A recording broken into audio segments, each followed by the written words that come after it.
The next step is to translate in steps.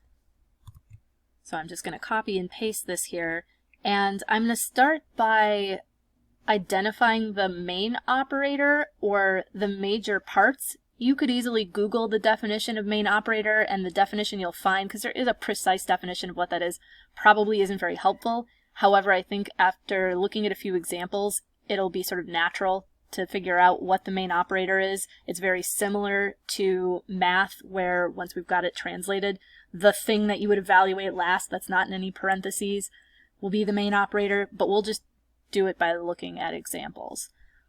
So I'm going to figure out what the main operator is by identifying the parts. So this part clearly goes together. The either or, well, the thing that comes between an either and an or is one part, and that part happens to be a compound statement. So I want to keep that together.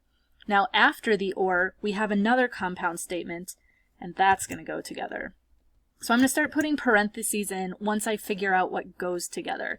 And now, because this is the thing that's the biggest, it doesn't have part, it's the thing that has parts. It's not part of anything else. That's what makes it the main operator. Once we've identified this bit goes between the either and the or, and this part goes after, we can drop the either. The either helps to add emphasis and sometimes helps us figure out what goes together, but really just the operator is or here. So I'm going to cut that out.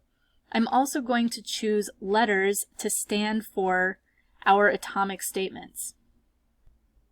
Okay, unfortunately there are two things that start with S, San Diego and surfer, so it's not a neat scheme here, but we'll just let Z be Zizo lives in SD, S be that he's a surfer, and C be that he lives in California. Now, to make more space, I'm going to make this smaller. And let's replace all of the atomic statements with their letters. So Zizo lives in San Diego, that's going to be, we said S. And Zizo is a surfer, that will be S. Or he doesn't live in San Diego,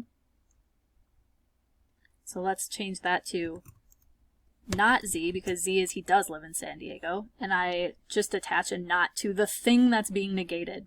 Sometimes we can negate a whole statement, sometimes we negate a single atomic, like a whole compound statement, sometimes just an atomic statement. This one's clearly negating an atomic statement.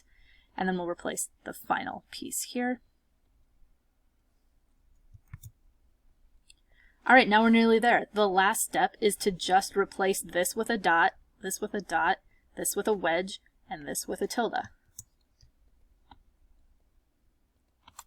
And there we have it.